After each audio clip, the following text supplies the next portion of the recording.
She was 7 months Ladies and pregnant, gentlemen, please standing raise in a your ballroom glasses for full of Richard 500 Hartley and people, Victoria watching her Chase. husband take the stage. She smiled, Look at how she carries expecting him to herself. thank her for 5 years of sacrifice. Absolutely stunning. Instead, despite he reached for everything. another woman's hand, and then he announced that woman was also pregnant with his child. In front of everyone, while his pregnant wife stood frozen, humiliated, erased. But here is what CEO Richard Hartley This is impossible. did not know about the woman he just did she get a destroyed. hold of this He information? did not The know vote is she had been compromised. quietly documenting his lies for 2 years. He did not know his billion-dollar company was built on fraud she could prove. And he did not know that his wife, the woman he dismissed as just emotional, was a forensic accountant who remembered every single number that did not add up. The wife he discarded was about to become the most dangerous woman in New York. She did not cry. She did not scream. She walked out of that ballroom with her spine straight and her head high. And then she vanished without a trace. For months, no one knew where she was. No one knew what she was planning, until the day she walked into his boardroom, sat down at his table, looked him in the eye, and destroyed everything he had built with the evidence she had been gathering since the day she realized her marriage was a lie. This is the story of how Claire Mitchell lost everything, survived an attempt on her life, gave birth alone in a hospital while her home burned to ashes, and came back to watch the man who tried to erase her get led away in handcuffs. Stay with me until the end. Trust me, you do not want to miss what happens next. Value statement. Before we begin, I want you to know something important. This story is not just entertainment. Inside this journey, you will find real lessons about documenting evidence, recognizing manipulation, building alliances when you feel alone, and finding strength when everything seems impossible. If you or someone you know has ever felt trapped, powerless, or erased by someone who is supposed to love them, this story will show you that fighting back is possible. Even when they have all the money, even when they have all the power, even when everyone believes their lies instead of your truth. Meaning of the story. This is a story about what happens when a woman stops shrinking herself to fit into someone else's world.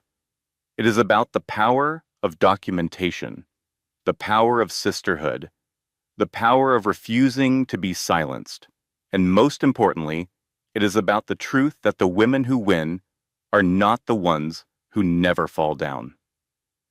They are the ones who get back up one more time than they are knocked down. The night my husband announced his mistress was pregnant, I was standing 12 feet away, 7 months pregnant myself, wearing a dress he had picked out because he said it made me look less bloated. I smiled for the cameras. I did not cry. I did not scream. I walked out of that ballroom with my spine straight and my head high, and then I disappeared. Not because I was broken, because I was done being his wife, and I was ready to become his nightmare.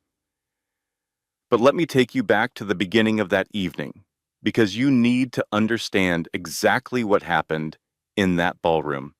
You need to see it the way I saw it, feel it the way I felt it. Only then will you understand why I did what I did next. My name is Claire Mitchell, or it was before I became Claire Hartley, before I became the woman in all those headlines, before I became the pregnant wife who vanished without a trace. The Plaza Hotel ballroom glittered like something from a fairy tale. Crystal chandeliers hung from ceilings painted with gold leaf, casting warm honeyed light across 400 of New York's most powerful people. Champagne flowed freely from silver trays, carried by waiters in crisp white jackets. Laughter echoed off marble walls. The orchestra played something elegant and forgettable, while photographers prowled the edges of the room, hunting for the perfect shot of the perfect people living their perfect lives. I stood near the entrance, one hand resting gently on the curve of my belly, watching my husband work the crowd. At 31 years old, 7 months pregnant with my first child, I should have felt like a queen that night. This gala celebrated Hartley Investments' most successful quarter in company history. My husband, Richard Hartley, had built this empire from nothing, and tonight the world was gathered to applaud him. I had spent 3 hours getting ready, hairstyled at the salon Richard preferred, makeup done by the artist Richard had hired. The midnight blue gown had been custom fitted twice to accommodate my growing belly, and it cost more than my mother had earned in 6 months, back when I was growing up in Tennessee. But something felt wrong. I could not name it exactly. It was in the air, like the static before a storm. It was the way Richard's hand had slipped away from mine the moment we stepped out of the car, the way his eyes scanned past me when I spoke, as if I were furniture he had grown tired of looking at, the way he positioned me just slightly behind him in every photograph, turning his shoulder so the cameras would capture him alone. I am being paranoid, I told myself. Pregnancy hormones, exhaustion, the stress of planning a nursery while my husband worked 18-hour days building his empire, but the feeling would not go away. I smoothed my gown and tried to enjoy the evening. This was supposed to be a celebration, our celebration. In 2 months, we would have a daughter. Richard had already picked out her name, Grace. He wanted her to grow up graceful and poised, like the women in his mother's family. Old money women who never raised their voices and always knew which fork to use. I was not that kind of woman. I had grown up poor in rural Tennessee, raised by a single mother who worked 2 jobs to keep food on the table. I had worked my way through college on scholarships and waitressing tips. I had built a career as a forensic accountant before Richard swept me off my feet and convinced me to give it all up. "You do not need to work anymore," he had said, 3 years into our marriage. "You are my wife. Let me take care of you." And I had. I had let him take care of everything. The money, the decisions, the direction of our lives.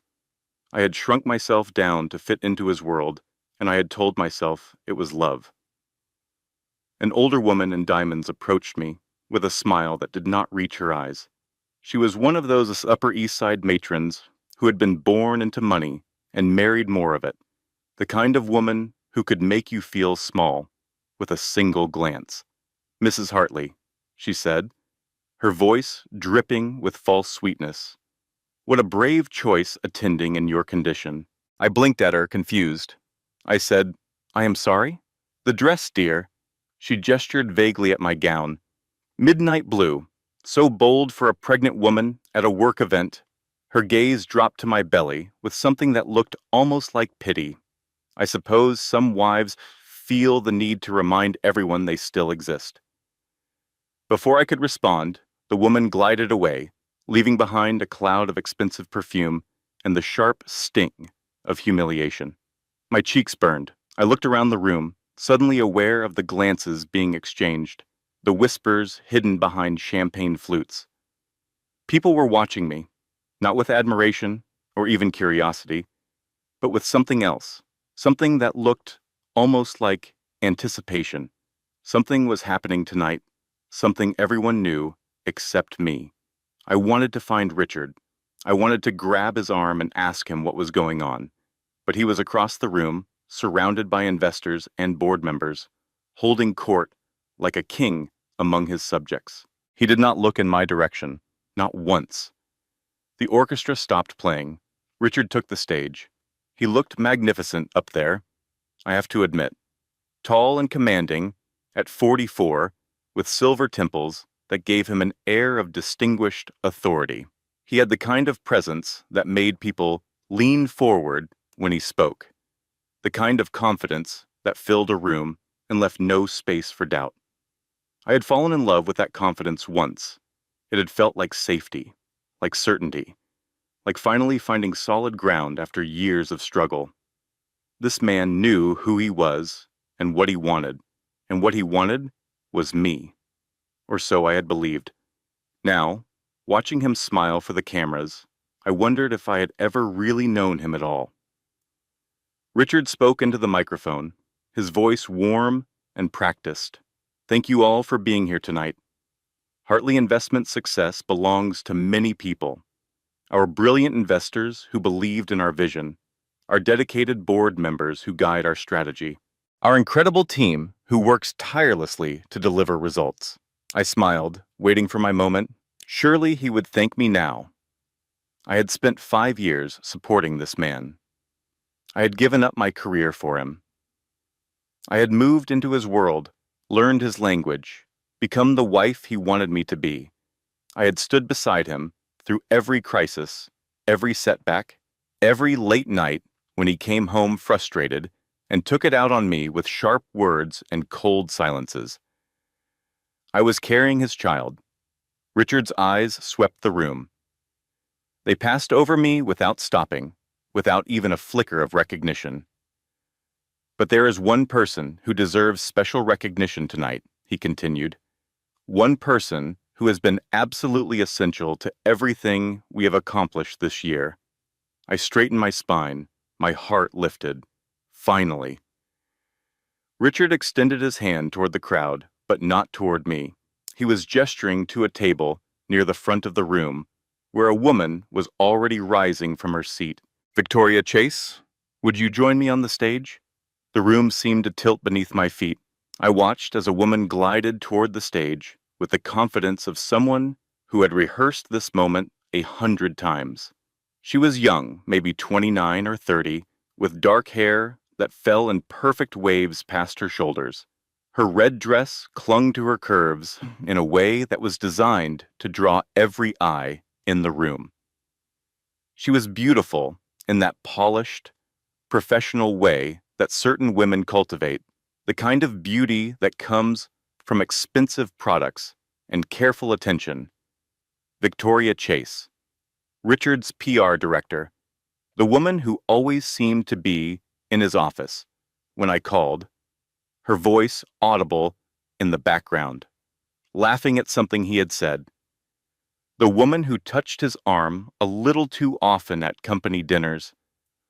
The woman who looked at me with barely concealed contempt whenever I visited the office. Richard wrapped his arm around Victoria's waist as she reached the stage. The gesture was intimate, possessive, the kind of touch that spoke of long familiarity. Victoria has been my partner in every sense of the word, Richard announced, his voice ringing through the ballroom. Her vision, her strategy, her unwavering support have made this company what it is today. Partner, in every sense of the word.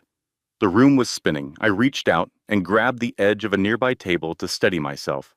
And I am proud to announce, Richard continued, that she will be taking on an even larger role in my life. Victoria leaned into him, her manicured hand sliding across his chest in a gesture of ownership. She whispered something in his ear, and Richard laughed. Actually laughed. The way he used to laugh with me, back when I still made him happy. Then he turned back to the microphone and delivered the killing blow. Victoria and I are also expecting a child together. Our family is just beginning. The words hit me like a physical blow. I actually staggered backward, my hips striking the table hard enough to rattle the crystal glasses. Victoria was pregnant. Victoria was pregnant with my husband's child. While I stood here, 7 months, along with his baby, my husband was announcing his mistress's pregnancy to 400 witnesses and a dozen photographers. Someone gasped. I think it might have been me. Whispers erupted around the room, spreading like fire through dry grass. Is that not his wife? A woman hissed nearby, loud enough for me to hear. Another voice replied, she is pregnant too. Oh my God, this is brutal. A man laughed nervously. Well, this is going to be interesting. My vision blurred with tears I refused to let fall. The room swayed around me, faces swimming in and out of focus. Through the haze, I saw Victoria smile at me from the stage. It was not a cruel smile. That would have been easier to bear. Instead, it was pitying. The smile of a woman who had already won and could afford to be generous, to the loser. That smile told me everything. This was not a surprise to anyone except me. Victoria had known. Richard had known. Half the people in this room had probably known. I was the only fool who had believed in my own marriage. Every instinct in my body screamed at me to run, to scream, to collapse into a sobbing heap on the marble floor. I wanted to rush the stage and tear Victoria's perfect hair out by the roots. I wanted to grab Richard by his expensive lapels and demand to know how he could do this to me, to us, to our daughter. But somewhere, deep inside, beneath the shock and the humiliation and the shattering of everything I thought I knew, a small voice spoke clearly. Not here. Not in front of them. You will not give them that satisfaction. Here is what they do not tell you about public humiliation. Your reaction in the first 5 minutes defines how people see you forever.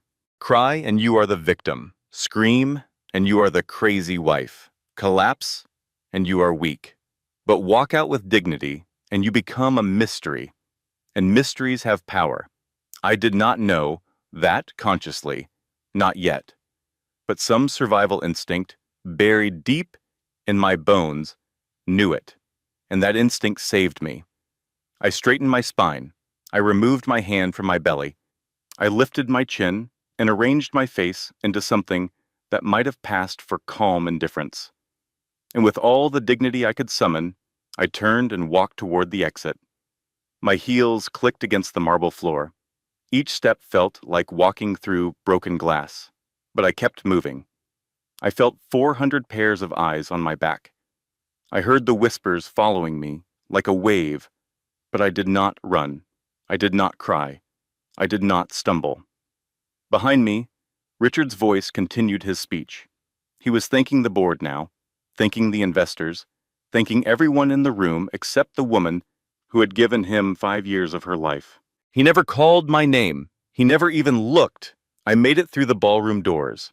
I made it across the lobby. I made it out the front entrance of the Plaza Hotel and onto the sidewalk before my legs finally gave out. I caught myself against the cold stone wall of the building, gasping for air, my whole body shaking. The November wind cut through my designer gown like it was made of paper. Above me, through the windows, I could see the warm glow of the ballroom. Music played. People laughed. My husband celebrated his new life while I stood alone in the cold, everything I believed in crumbling to ash. My phone buzzed. Then again, then again. The clip was already going viral. I could see the notifications flooding my screen, one after another after another. CEO introduces Mistress at gala. Wife watches in humiliation. Pregnant wife abandoned on stage. New York reacts. The other woman. The upgrade. Who wore it better? Heartlessly heiress or Heartlessly homewrecker? You decide. I turned off my phone and pressed my hand against my belly. Inside me, my daughter kicked, oblivious to the destruction of the world she would be born into. And standing there on that cold sidewalk, with tears freezing on my cheeks and my heart in pieces, I made a decision. I was going to disappear. Not forever, just long enough to think, long enough to plan, long enough to figure out who I was when I was not Richard Hartley's wife. A taxi pulled up to the curb. The driver rolled down his window and took one look at my tear-stained face, my designer gown, my pregnant belly. "Where to, miss?" he asked gently. I gave him an address, not the penthouse, not any of the places Richard knew. Somewhere safe, somewhere I could fall apart in private. As the taxi pulled away from the plaza, I watched the hotel grow smaller in the rear window. Somewhere in there, my husband was still celebrating. Somewhere in there, Victoria was accepting congratulations on her pregnancy. Somewhere in there, 400 people were gossiping about the humiliated wife who had walked out with her head held high. "Good party?" the driver asked, glancing at me in the rearview mirror. I laughed. It was a broken sound, dark and hollow and completely unhinged. But it was real. It was the first real thing I had felt all night. The best, I said. The absolute best. I made it to the street before my legs gave out. But as I sat on that cold sidewalk, my phone buzzing with notifications, I realized something that would change everything. My husband had just made the biggest mistake of his life. Not the affair, not the announcement. He had humiliated a forensic accountant in front of 400 witnesses, and he had forgotten that I knew exactly where the bodies were buried, metaphorically speaking, for now. The apartment in Queens was everything the penthouse was not. Small, 2 bedrooms with walls thin enough to hear the neighbors arguing, aging appliances that hummed and rattled, a window that looked out on a brick wall instead of the Manhattan skyline. The furniture was second-hand, comfortable, and mismatched. The air smelled like coffee and lavender candles instead of the expensive diffusers Richard insisted on. It belonged to Jenny Bradford, my college roommate and the only person I could think of at 3 in the morning when my world collapsed.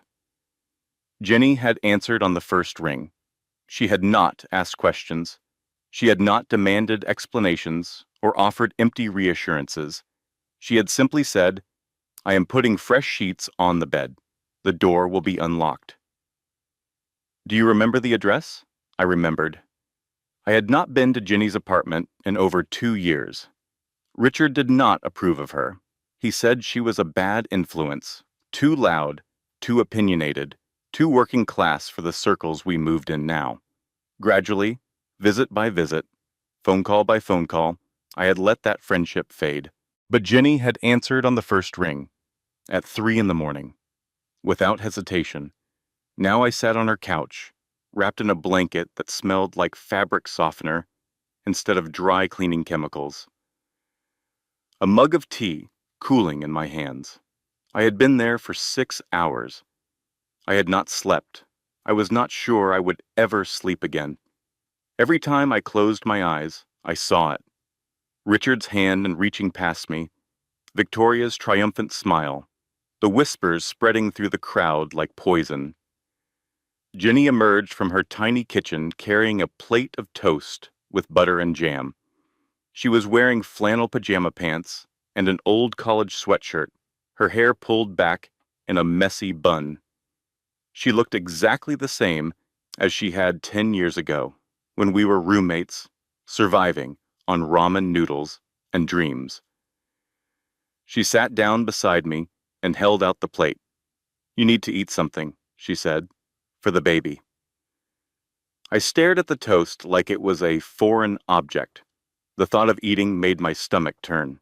"He announced her pregnancy in front of everyone," I whispered, while I was standing right there, while I was pregnant with his child. "I know." Jenny's voice was quiet, but steady. "I saw the video. Everyone saw the video. It is everywhere." I felt fresh tears prick my eyes. Of course the video was everywhere. Of course the worst moment of my life was being replayed and dissected and memed across every platform. Of course, complete strangers were analyzing my facial expression, my body language, my choice of dress, finding me wanting in every possible way. My hands shook. Tea sloshed over the rim of the mug, but I barely noticed. Jenny took the mug from me and set it on the coffee table. Then she took my hands in hers, grounding me. "It is going to be okay," she said. "We are going to figure this out." I looked at her, really looked at her, for the first time since I had arrived. She had dark circles under her eyes, evidence that she had not slept either, but her jaw was set with determination, and her grip on my hands was firm. "How?" I asked. "He planned this, Jenny." This was not some impulsive mistake. Richard wanted people to see. He wanted to humiliate me publicly. He wanted everyone to watch while he replaced me with a newer model. "Do you know why?" Jenny shook her head. "Because he is planning something. He wanted to control the narrative before the divorce happens. He wanted everyone to already think of me as the pathetic first wife who got upgraded.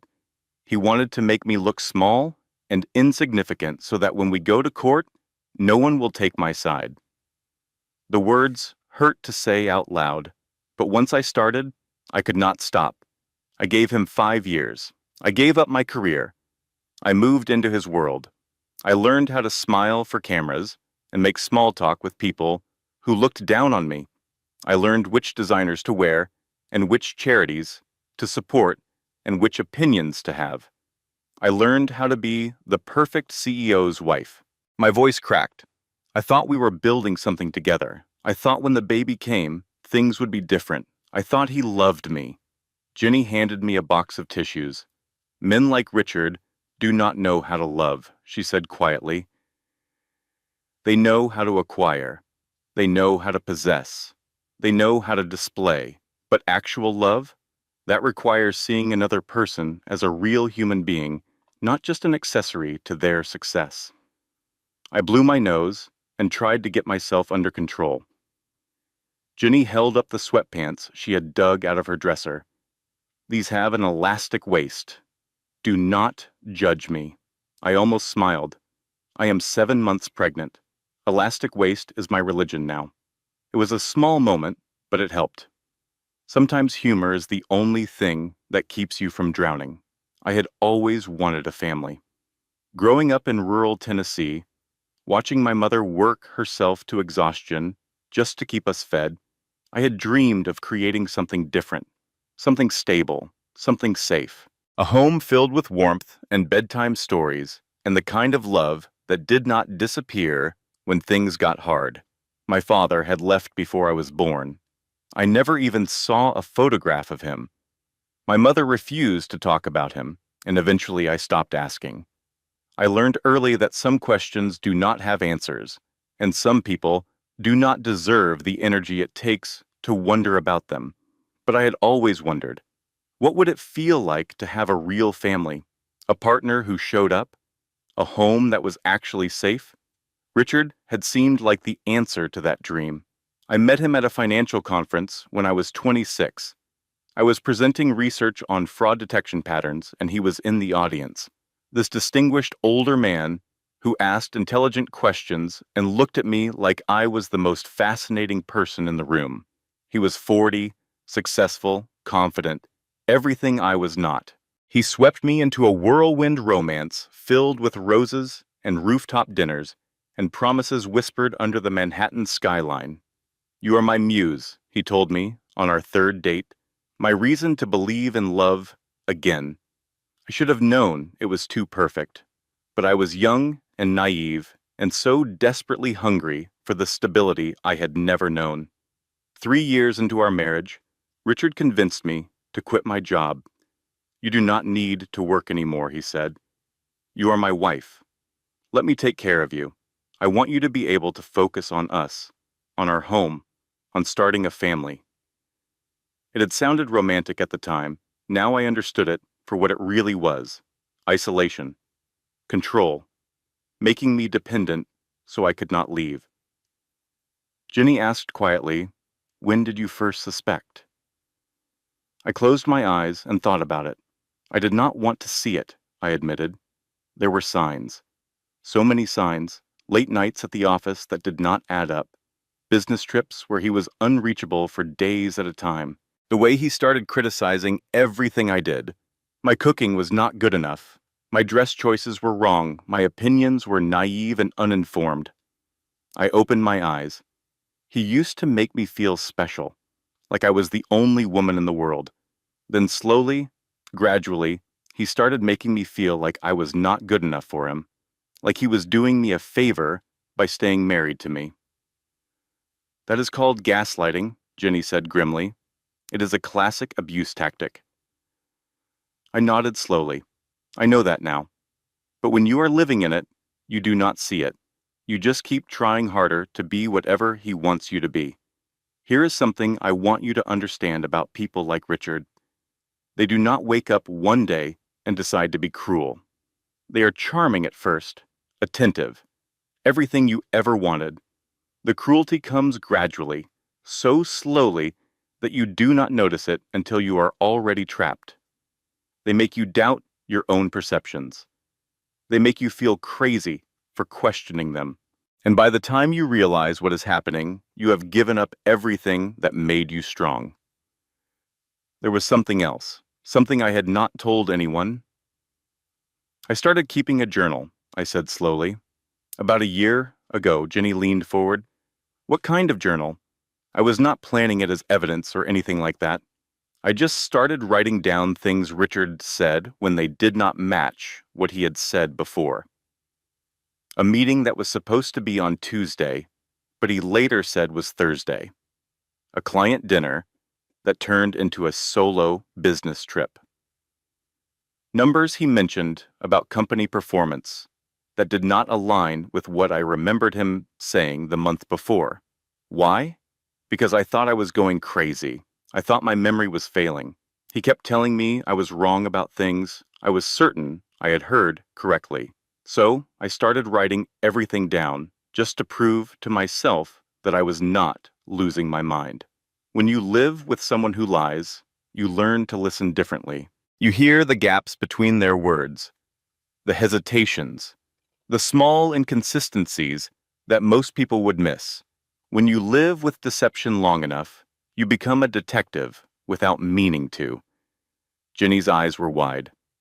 Do you still have the journal? I nodded and reached for my bag, the small overnight bag I had grabbed without thinking as I fled the penthouse. I had thrown in some clothes, my toiletries, my laptop, and the journal. I pulled it out, a plain black notebook, nothing special to look at. But inside were 2 years of notes, dates, times, numbers, conversations recorded in detail. I thought I was tracking my own paranoia, I said. Turns out I was building a case. Jenny took the notebook and started flipping through it. Her expression grew more serious with each page. Claire, she said finally, some of this looks like evidence of financial fraud. Shell companies, inflated revenue reports, money moving in ways that do not make sense. I nodded slowly. I know. I am a forensic accountant, remember? Or I was, before Richard convinced me to give it up. Some of these patterns, they looked wrong to me even when I was not trying to analyze them. Richard would come home and brag about deals he had closed, and the numbers just did not add up. This could be important. Maybe. But he has the best lawyers in New York. He has unlimited resources. And right now, I have nothing. The weight of my situation crashed over me again. I was 7 months pregnant. I had no job, no income, no access to any of our money. My professional reputation had been dormant for years, and my husband was already controlling the narrative, painting me as the crazy first wife while he started his shiny new life with his younger, prettier mistress. What chance did I have? Jenny set the journal down and took my hands again. You have more than you think, she said firmly. You are smart. You are strong. You survived growing up with nothing and built a real career before Richard ever came along. That woman is still in there. I wanted to believe her. But the woman who had walked out of that ballroom felt like a stranger. The woman I used to be felt like a ghost. The next week passed in a blur of pain. I could not eat. Everything tasted like cardboard. I could not sleep. Every time I closed my eyes, I saw Victoria's pitying smile. I could not stop checking my phone, watching the story explode across social media, reading the comments from strangers who felt entitled to judge my entire life based on a 30-second video clip. She must have known. She is either stupid or in denial. Honestly, she looks kind of plain next to the new one. Can you blame him? This is what happens when you marry for money. Gold digger gets what she deserves. I made myself stop reading after that one, but the words stayed with me, burrowing under my skin like parasites. The media made everything worse. Photographers appeared outside Jenny's building after someone leaked my location. I learned to keep the curtains closed, to avoid looking at my own reflection, to measure my days in small survivals, one meal eaten, one shower taken, 1 hour without crying. Richard's calls came constantly, 47 missed calls in the first 3 days. His voicemails followed a predictable pattern. First came anger. Pick up the phone right now. We need to discuss this like adults. You are being childish and irrational. Then came false concern. Claire, I am worried about you. I am worried about the baby. Please let me know you are safe. We can work through this together. Finally came the threats wrapped in velvet. If you do not respond to me, I will have to assume you are not mentally stable. Do you really want lawyers involved? Do you really want to make this ugly? I did not respond to any of them. For the first time in 5 years, I refused to answer when Richard Hartley called. I refused to explain myself. I refused to apologize or accommodate or smooth things over. And somewhere in that silence, I began to find something I had lost. My own voice. Let me tell you something about hitting bottom, because most people misunderstand what it means. Hitting bottom does not mean you have nothing left. It does not mean you are at your weakest point. It means you finally see clearly what you need to survive. The fog of denial lifts. The excuses stop working, and you have to make a choice. Stay down or start climbing. I made my choice on the 7th day. I woke up, shuffled to Jenny's bathroom, and looked at my reflection in the mirror for the first time since the gala. The woman staring back was almost unrecognizable. Pale skin, red-rimmed eyes, hair that had not been brushed in days. I looked destroyed, but I also looked awake. For the first time in years, there was no fog in my eyes. No desperate hope that things would get better if I just tried harder. No excuses or rationalizations. Just clarity. Okay, I whispered to my reflection. He wants a war. Let us see who has actually been paying attention. I pulled out my journal and started really reading it. Not as a paranoid wife trying to prove she was not crazy, but as a forensic accountant analyzing patterns. And the patterns were there, clear as day, once I knew what I was looking for. Shell companies with no real business purpose. Revenue figures that did not match between quarterly reports. Expenses that appeared and disappeared at convenient times. Money flowing to offshore accounts that had no legitimate explanation. Richard was not just a cheating husband. He was a fraud. I started making calls. Old contacts from my accounting career, colleagues who had always been kind to me. A banker's wife I had helped during a complicated audit years ago. Piece by piece, I began to understand what Richard had really been doing while I played the dutiful wife. Hartley Investments was not thriving. It was drowning. The company had been hemorrhaging money for 2 years, covered up by creative accounting and inflated projections. The gala was not a celebration of success. It was a desperate performance designed to attract new investors before the whole house of cards collapsed. Richard was not a genius. He was a con man. And Victoria Chase was not just his mistress.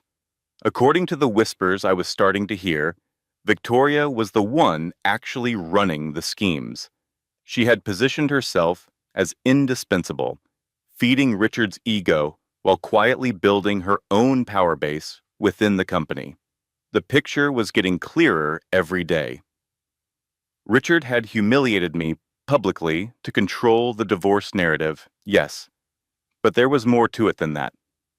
If the company's true condition came out, if investigators started looking too closely, if the lies unraveled, Richard would lose everything.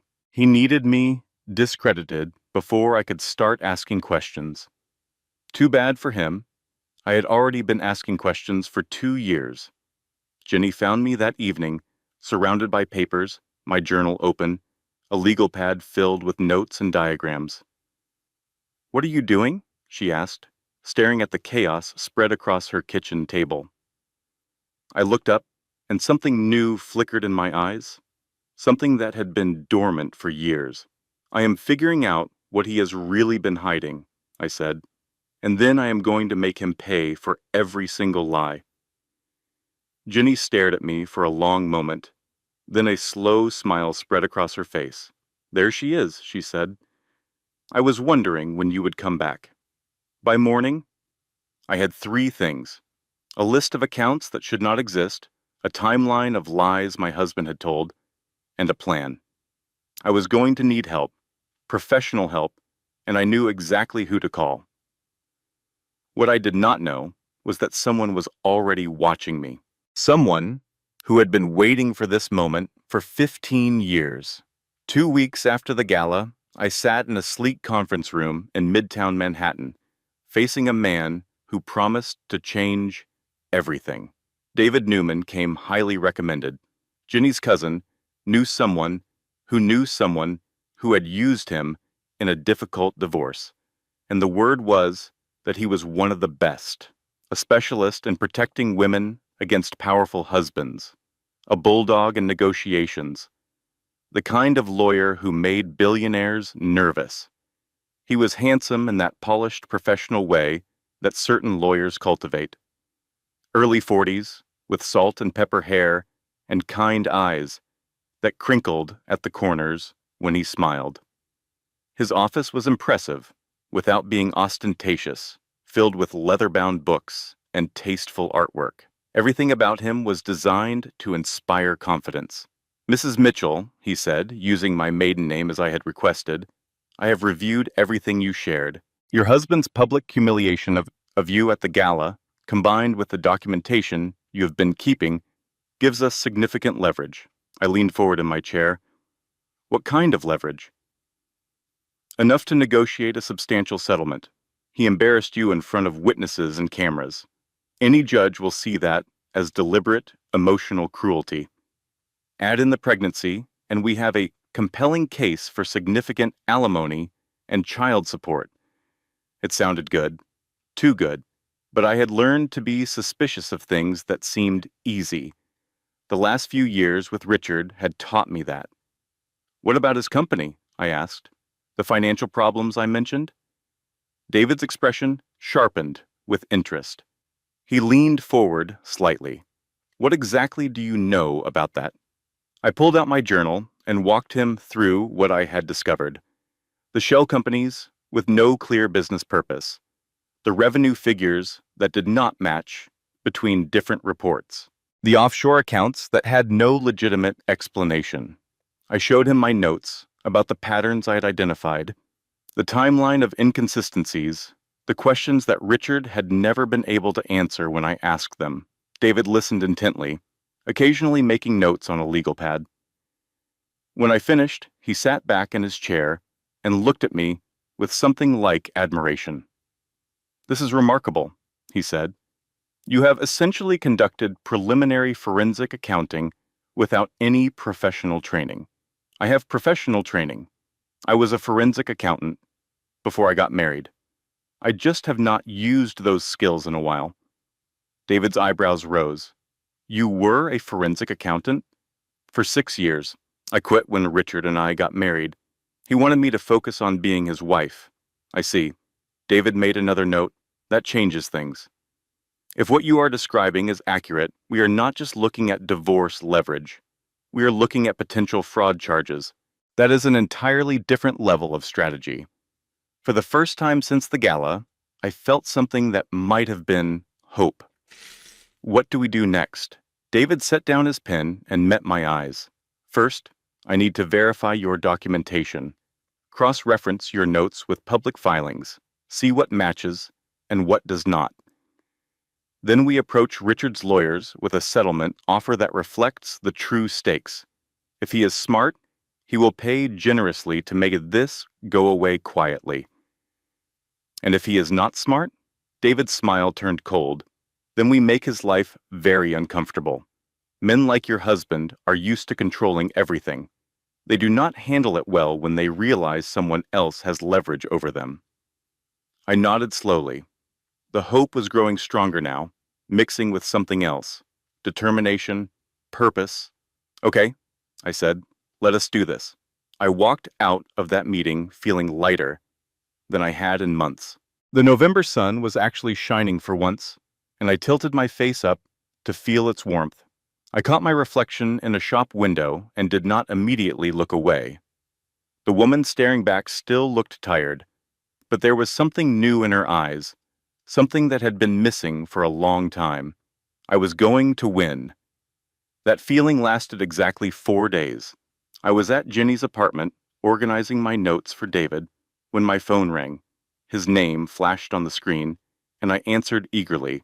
Good news? The silence on the other end made my stomach drop. Claire, David said quietly, I need you to come to my office. There has been a development. His voice was wrong, flat and careful, the way doctors sound when they are about to deliver bad news. My heart started racing. What kind of development? It is better if we discuss this in person. Can you come now? I was there in 45 minutes. Jenny wanted to come with me, but I told her I needed to do this alone. I needed to prove to myself that I could handle whatever was coming. I sat across from David in the same chair where I had felt so hopeful just days before. But now the room felt different, colder, smaller. David slid a folder across the desk toward me. Richard filed first, he said.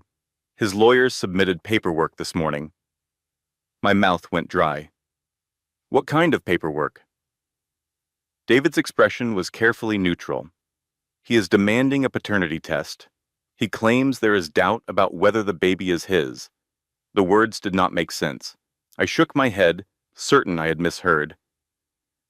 That is insane. There is no one else. There has never been anyone else. I have been faithful for our entire marriage. I believe you. But he has photographs. David gestured toward the folder. I opened it with trembling hands, not sure what I was about to see. Inside were images of me at various locations around the city. Coffee shops, street corners, a park bench. In each photo, I appeared to be having intimate conversations with a man I had never seen before in my life. In one photo, his hand was on my arm. In another, we were leaning close together, our faces inches apart. The photos were doctored, obviously doctored if you knew what to look for, but professionally done. Convincing at first glance. These are fake, I whispered.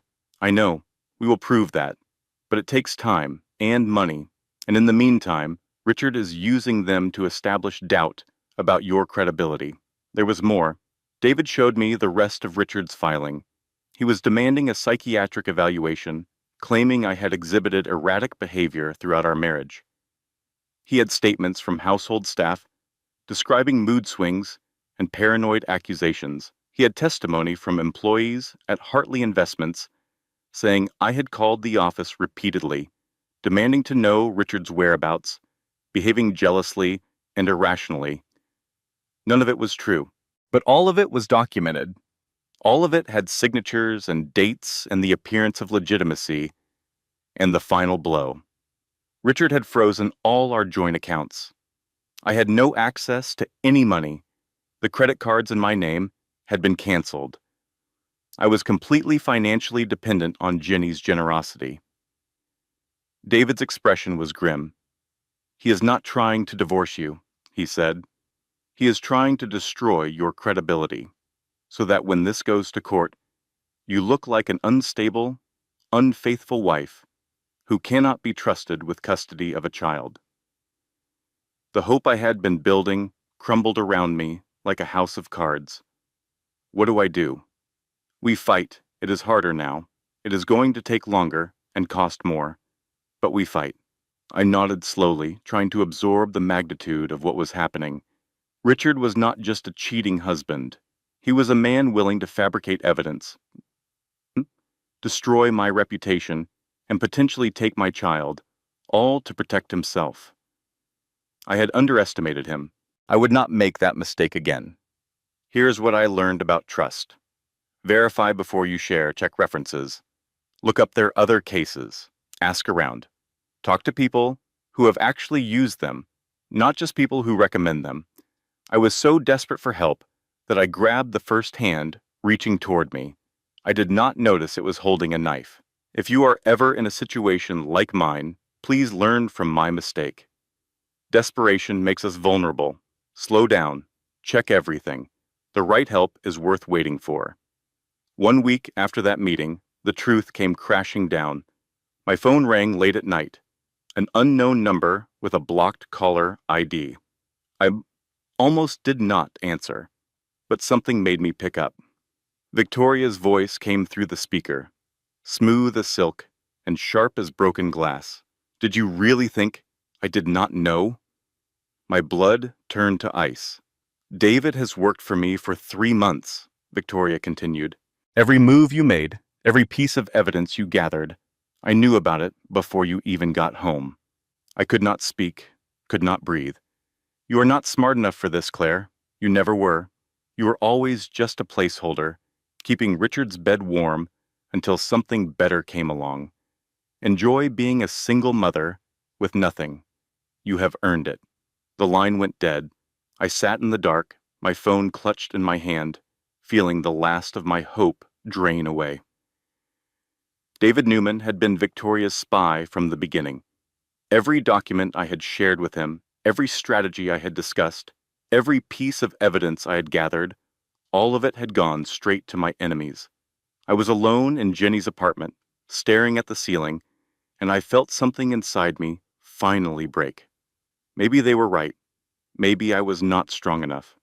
Maybe I should just give up. The thought settled over me like a heavy blanket. It would be so easy to stop fighting, to let Richard take Grace and raise her in his world of money and lies. At least she would be comfortable. At least she would have things I could never provide. Maybe my daughter would be better off without me. I closed my eyes and let the despair wash over me. And then, from somewhere deep inside, a voice spoke. It was quiet at first, almost a whisper, but it was clear. You are her mother, no one else. You, and you do not get to give up. I thought about my own mother, single, exhausted, working 2 jobs just to keep food on the table, never complaining, never giving up, raising me with nothing but love and determination. My mother had never had money or power or connections, but she had shown up. Every single day. She had shown up. I could do the same. I opened my eyes.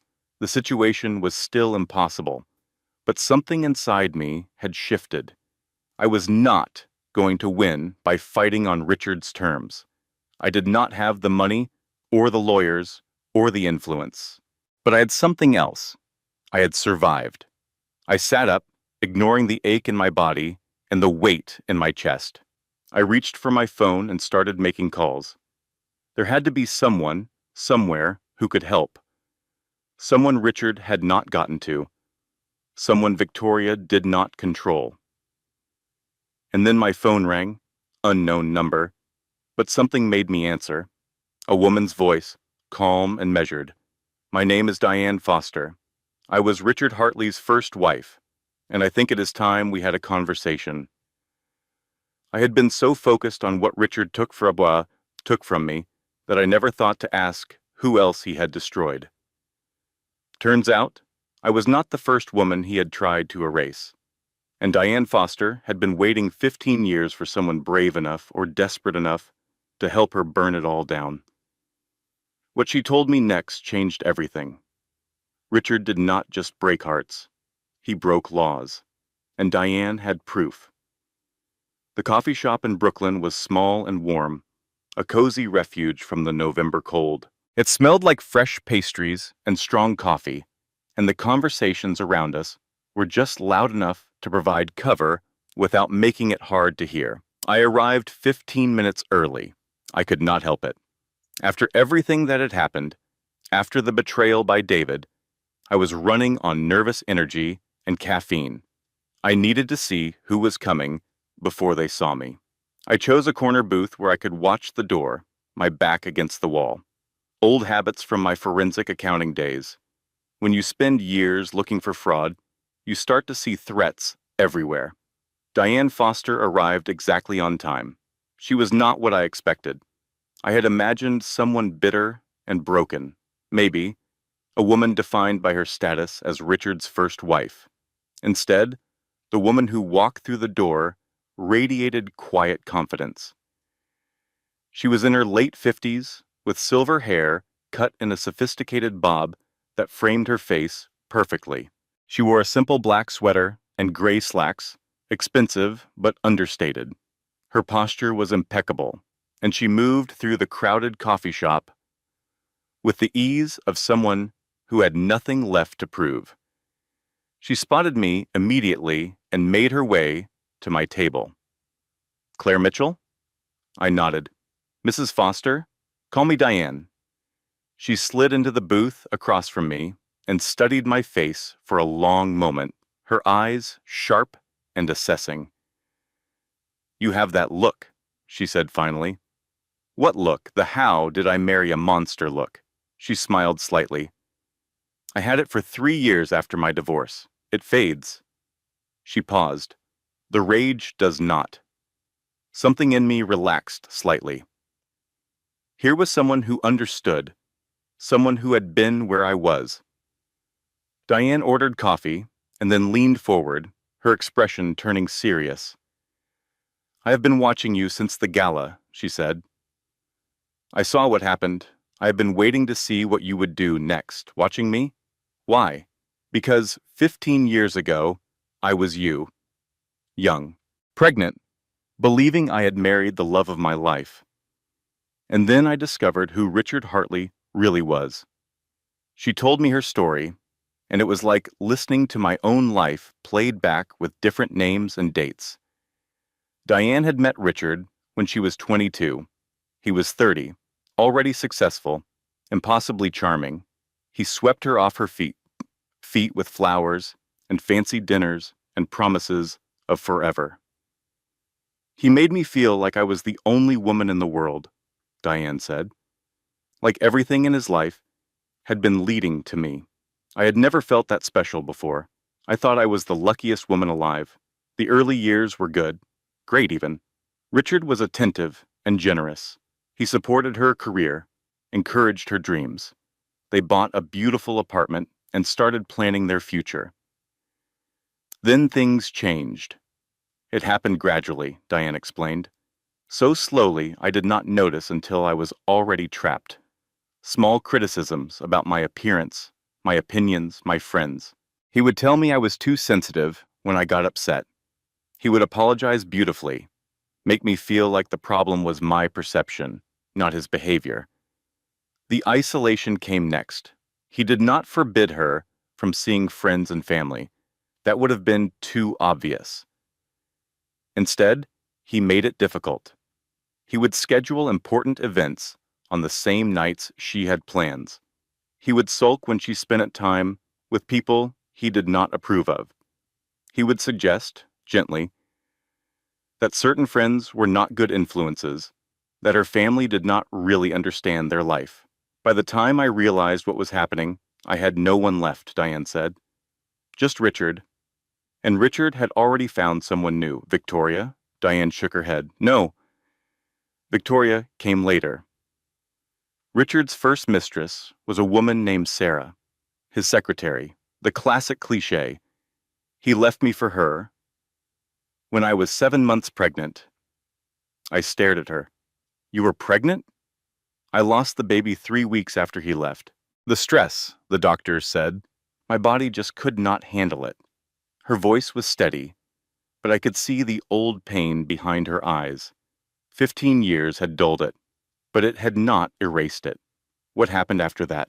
Richard destroyed me, the same way he is trying to destroy you. Fabricated evidence, claims of mental instability, character witnesses who lied under oath. By the time the divorce was finalized, I had nothing. No money, no reputation, no baby, just the certainty that I had been married to a monster.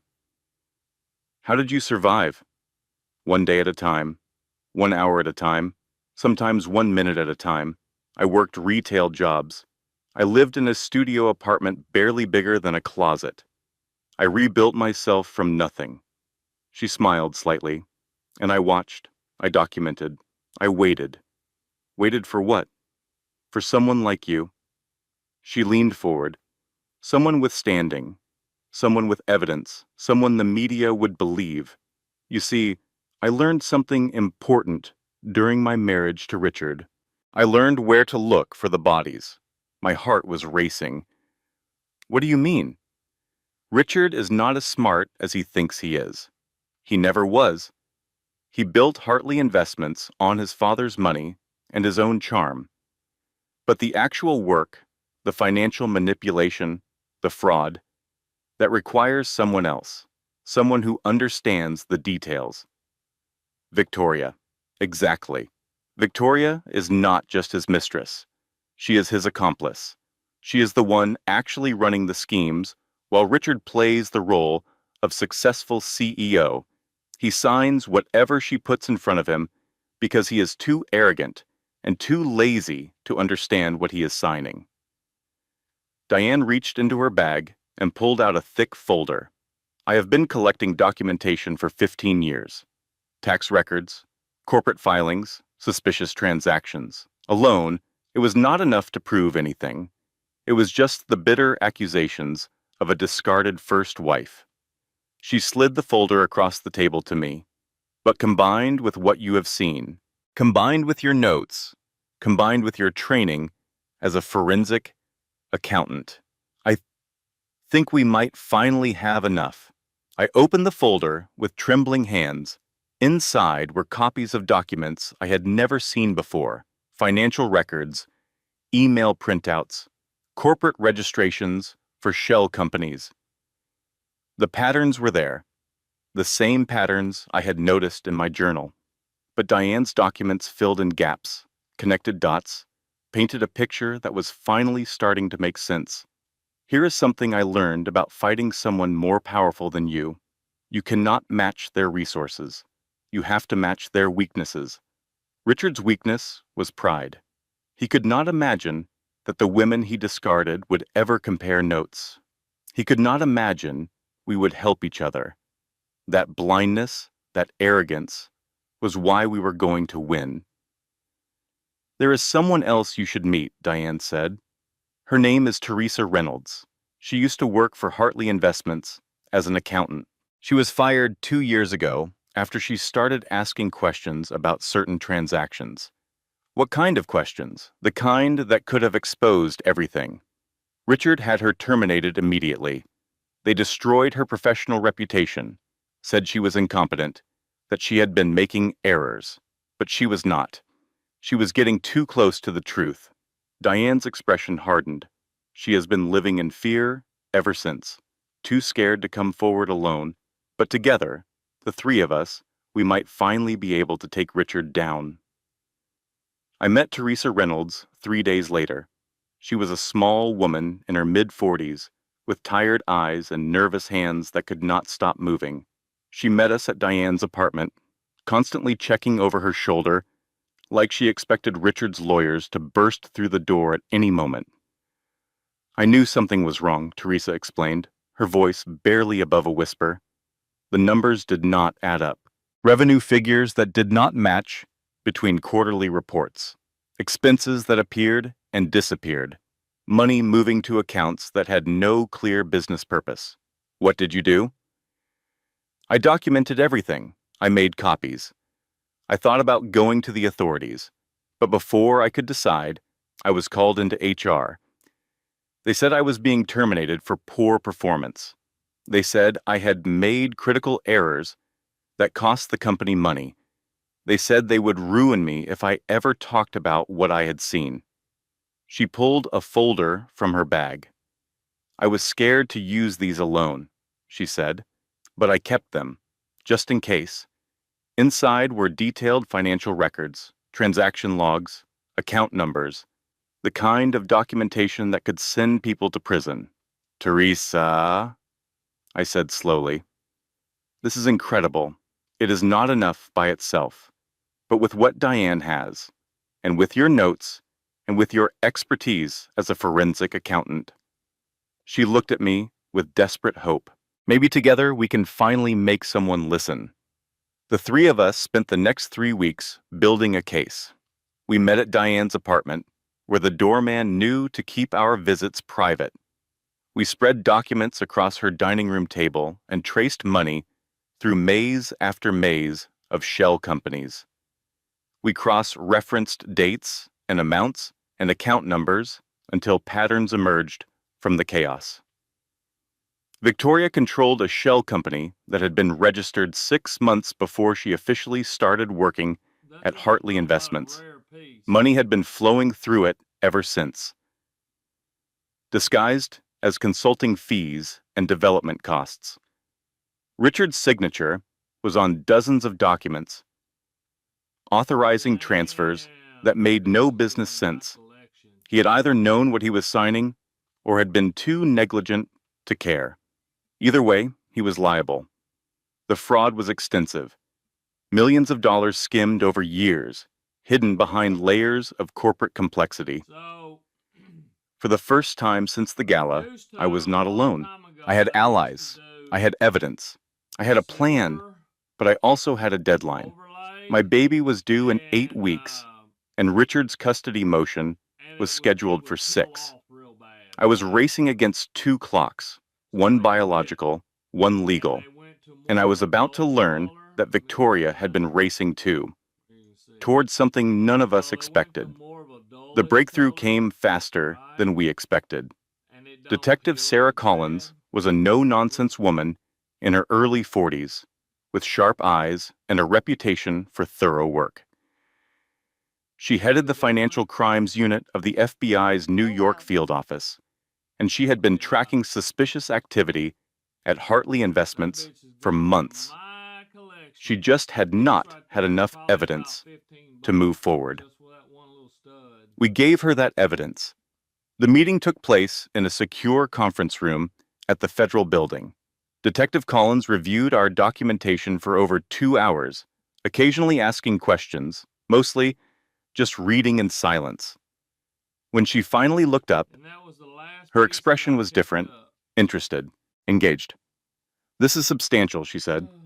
"If these transactions are what you say they are, we are looking at securities fraud, embezzlement, potentially money laundering. What happens next? I need to verify everything independently. But if it checks out, we move to formal investigation." That same week, I filed my counterclaim in the divorce. My new lawyer, Sarah Mitchell, no relation, had been carefully vetted through multiple sources. I had learned my lesson about trust. This time, I had checked references, spoken to former clients, even had Diane's contacts investigate her background. She was clean. The counterclaim accused Richard of fraud and demanded a forensic audit of all marital assets. It alleged that he had hidden funds in offshore accounts and shell companies. It requested that the court freeze all assets pending investigation. Richard's lawyers responded within 48 hours. They wanted an emergency settlement meeting. We met in a neutral conference room at a midtown law firm. Richard sat across the table from me for the first time since the gala. He looked older than I remembered, tired, with shadows under his eyes and a tension in his jaw that I had never seen before. But his expression was still arrogant, still confident. He still thought he was going to win. His lawyer did the talking. "Mr. Hartley is prepared to offer a generous settlement," she said, sliding a document across the table. "Full custody of the child to Mrs. Mitchell, significant alimony and child support totaling $2 million over 5 years, a property in her name valued at $1.5 million, all in exchange for a signed non-disclosure agreement and the destruction of any documentation gathered during the marriage." I stared at the numbers: full custody, $2 million, a house of my own. It was more than I had ever imagined having.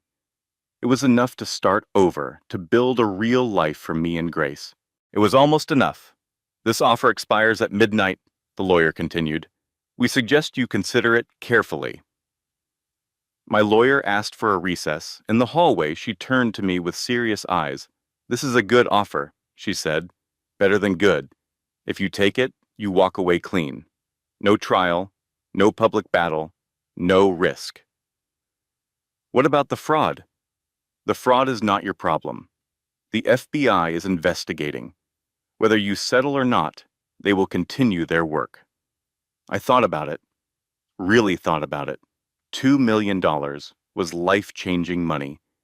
It would pay for Grace's education, her future. It would give us security I had never known. And I would never have to see Richard again. But I would spend the rest of my life knowing that I had let him buy my silence. I would wake up every morning knowing that he was still out there, still hurting people, still getting away with everything. Was that a price I was willing to pay? There is a moment in every fight when they offer you a way out. It looks like winning. It feels like relief. But if you take it, you spend the rest of your life knowing you let them buy your silence. Some prices are too high, even when the number seems right. I walked back into that conference room and looked Richard in the eye. No deal. His face went pale, then red. His composure cracked for just a moment, and I saw something behind his eyes that I had never seen before. Fear. "You are making a mistake," he said, his voice tight. "You do not know what you are getting into." Maybe not, but I know what I am walking away from. I stood up and gathered my things. "I will see you in court."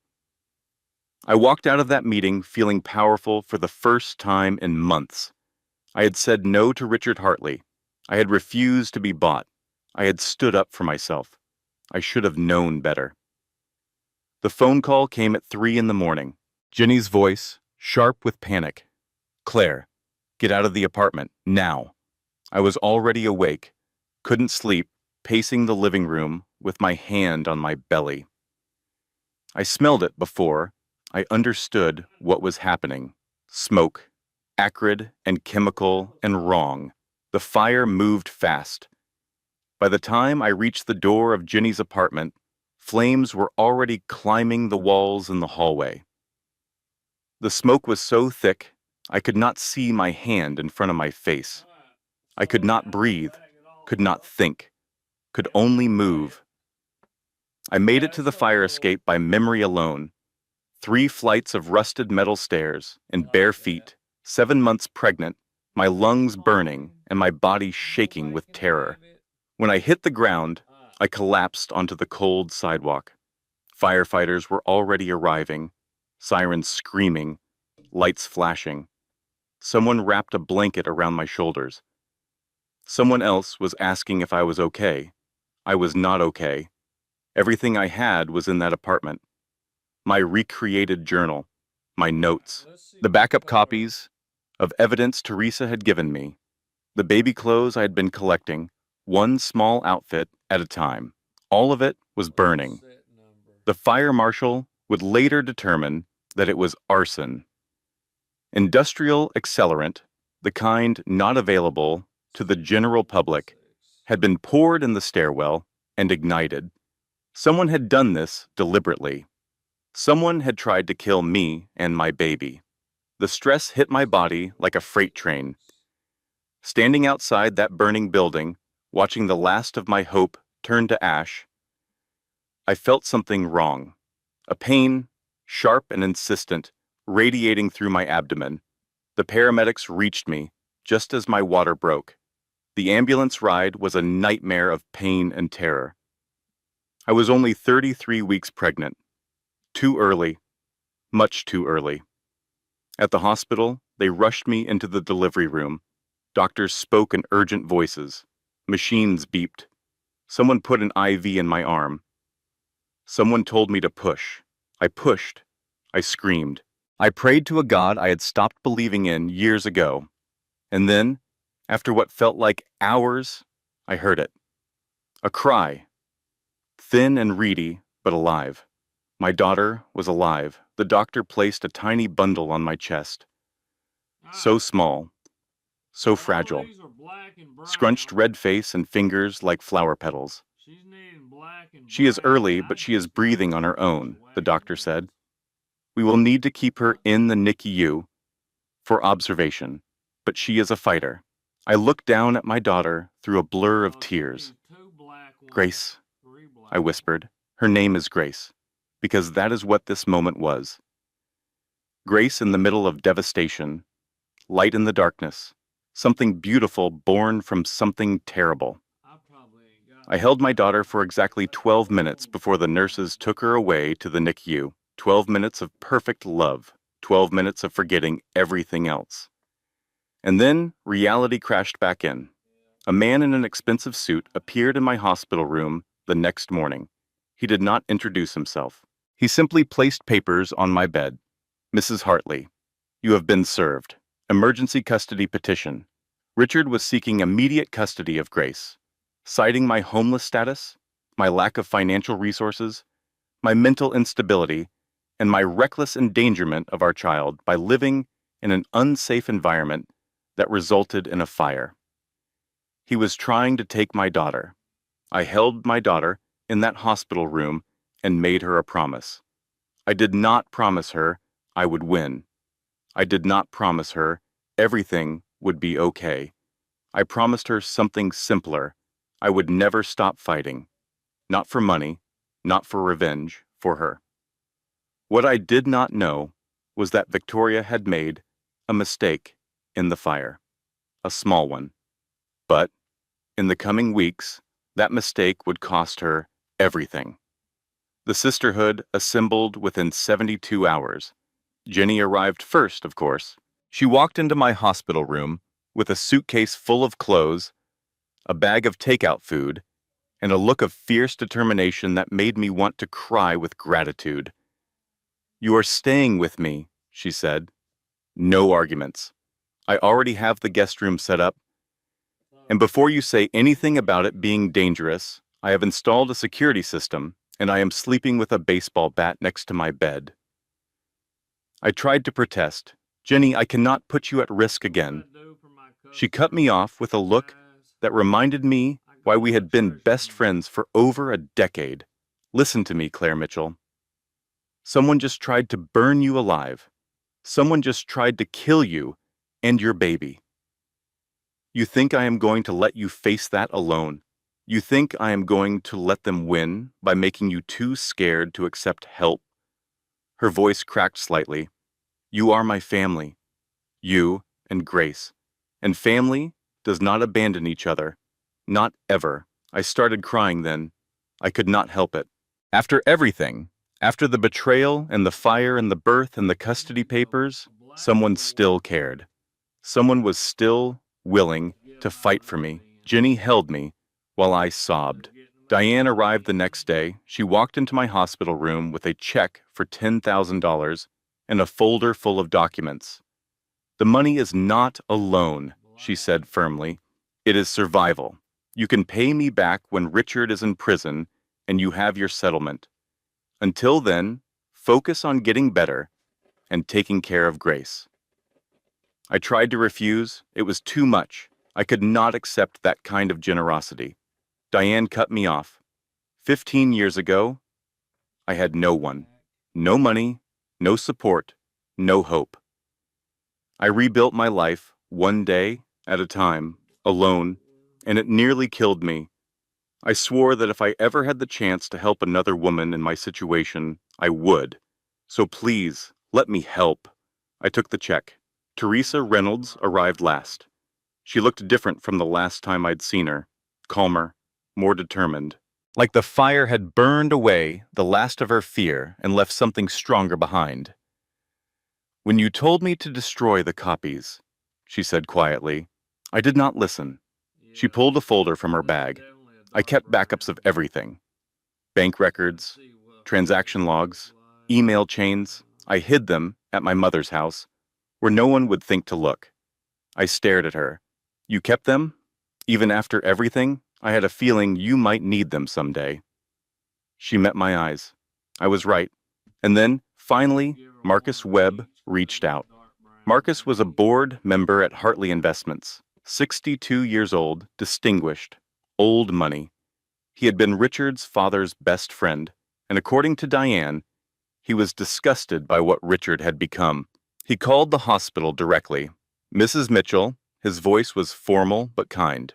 "I believe we have a common interest. I would like to meet with you when you are well enough. I have information you need. I met with Marcus 3 days after I was discharged from the hospital. Grace was still in the NICU, but the doctor said she was doing well, gaining weight, getting stronger every day. The meeting took place at Diane's apartment where we could speak freely. Marcus was everything Diane had described: distinguished, proper, the kind of man who wore a suit even on weekends. But his eyes were sharp, and his expression was serious. I have been documenting irregularities at Hartley Investments for 3 years, he explained. Transactions that do not make sense. Money moving to accounts that should not exist.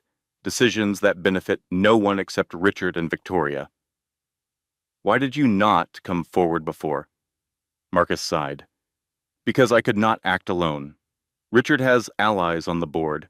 If I moved against him without outside support, he would bury me the same way he buried Teresa. I needed someone with standing, someone with evidence that could be verified independently. And now you have that. Now I have you. He looked at me with something like respect. You survived something that was designed to destroy you. You refuse to be silenced. That takes courage. Here is something I learned about the people who help you. Sometimes help exists, but it is waiting for the right moment. Marcus had evidence for years. He needed someone with standing, someone with a story the media would believe. Alone, we were all vulnerable. Together, we were undeniable. Jenny changed Grace's diaper in the corner of Diane's living room while I reviewed Marcus's documents. Your mom is planning corporate warfare, Jenny told the baby in a serious voice. Your job is to not poop on me. Grace immediately pooped. Jenny sighed dramatically. She is already her father's daughter. Terrible timing. I laughed. It felt strange to laugh. Foreign, but good. Like remembering how to breathe after being underwater too long. The arson investigation brought more good news. The fire marshal confirmed what we had suspected: industrial accelerant, the kind not available to the general public. Purchases were carefully tracked by suppliers. The buyer had been traced to a company called Hartley Development, LLC. Bradley Hartley's company. Bradley was Richard's younger brother. The CFO of Hartley Investments, though everyone knew it was a figurehead position. He did not make any real decisions. He just signed whatever Richard and Victoria put in front of him. He was weak, alcoholic, perpetually resentful of his older brother's success. And apparently, he was being manipulated by Victoria. I found him at a bar on the Upper East Side, 4 in the afternoon, already drunk, slumped over a glass of scotch that was not his first. I sat down beside him. He looked up, and his face went pale. You. What do you want? The truth. I do not know what you are talking about. The fire, Bradley. Your name is on the company that bought the accelerant. Federal investigators are already looking into it. His hands started shaking badly enough that he had to set down his glass. That was not me. I did not know what it was for. She told me it was for a renovation project. She, Victoria. Bradley's face crumbled. The arrogance, the resentment, all of it collapsed into fear. You do not understand. You do not know what she is like. She gets in your head, makes you think things, do things. Tell me. The words poured out of him then, 3 years of secrets and shame and desperate fear. Victoria had been playing both brothers from the beginning. She had targeted Richard for his money and position, but she had been sleeping with Bradley for years, using him as her backup plan. And then he told me something that changed everything. The baby she is carrying. Bradley's voice broke. It is mine, not Richard's. She told me she was going to get rid of Richard eventually, frame him for everything, take the money, and disappear. I was supposed to go with her. But you are having second thoughts. She tried to kill you. His eyes filled with tears. She tried to kill a pregnant woman. I did not sign up for that. I did not know what she was capable of. I looked at this broken man. this weak, pathetic accomplice to terrible things, and I saw an opportunity. If you testify, if you tell investigators everything you know, you might get a reduced sentence. Richard will destroy me. Richard is going down whether you help or not. The only question is whether you go down with him. I left that bar with a recording on my phone. Not enough for court, but enough to know the full truth. Victoria was not just helping Richard, she was planning to destroy him. The baby was not his. Their entire relationship was a con. Richard thought he was the predator. He had no idea he was also the prey. The evidence was coming together. The alliance was strong. Victoria's secrets were starting to crack. For the first time in weeks, I let myself hope. That night, I slept without nightmares. I should have known better. In the morning, I would discover that Victoria had been playing a much longer game than any of us realized, and she was about to play her final card. The custody hearing took place on a gray Tuesday morning in late December. Grace had come home from the NICU 2 weeks earlier, healthy and growing stronger every day. She was sleeping through the night, eating well, reaching all her milestones. The doctors said she was a miracle. I carried that miracle into the courthouse in a car seat, surrounded by women who had become my family. Judge Patricia Warren presided. She was a formidable woman in her 60s, known for her no-nonsense approach and her fierce protection of mothers' rights. She had zero tolerance for legal games or manipulation. Richard's lawyers tried everything. They presented the fabricated photographs of my supposed affair. They brought forward their paid witnesses to testify about my mental instability. They painted a picture of a woman who was dangerous, unpredictable, unfit to raise a child. My lawyer demolished every argument. She presented testimony from 3 forensic imaging experts who confirmed that the photographs were digitally manipulated. She brought forward character witnesses of my own, Jenny, Diane, colleagues from my former career, all testifying to my stability and competence. She presented the results of my psychiatric evaluation conducted by a court-appointed expert which found no evidence of mental illness. And then she presented the real evidence. Documentation of Richard's fraud. Testimony from Teresa Reynolds about what she had witnessed at Hartley Investments. A preliminary report from Detective Collins confirming that a federal investigation was underway. The narrative shifted in that courtroom. I watched it happen in real time. I was no longer the crazy wife who could not keep her husband. I was the victim of a systematic campaign to destroy my credibility. A campaign orchestrated by a man who is facing federal fraud charges. Here is something I want you to know. Whoever you are listening to this story, if you are in the middle of a fight right now, if you feel like the whole world is against you, there is something important you need to understand. In family court, the truth is not always enough. You need people willing to stand up and say it out loud. Every witness who testified for me took a risk. Richard had power. He had connections. They testified anyway. That is what community means. That is what sisterhood means. Find your people. They are out there. Judge Warren heard everything, and then she ruled.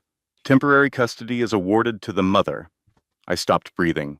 The father's visitation will be supervised pending the outcome of ongoing fraud investigations. This court finds significant evidence of deliberate sabotage of the mother's credibility and will take that into account in final proceedings. She turned to look directly at Richard. Mr. Hartley, I have been on this bench for 30 years. I have seen a lot of ugly behavior in family court, but the campaign you have waged against the mother of your child is particularly disturbing. I strongly suggest you reconsider your approach before the final hearing. I cried in that courtroom. Happy tears for the first time in months Outside, Jenny hugged me so hard she lifted me off my feet. "We won," she shouted. "We actually won. Temporary custody. We won temporary custody. Claire, take the win. You can be paranoid tomorrow." That night, we celebrated at Jenny's apartment. Grace was home and healthy. The custody ruling was in my favor. The federal investigation was moving forward.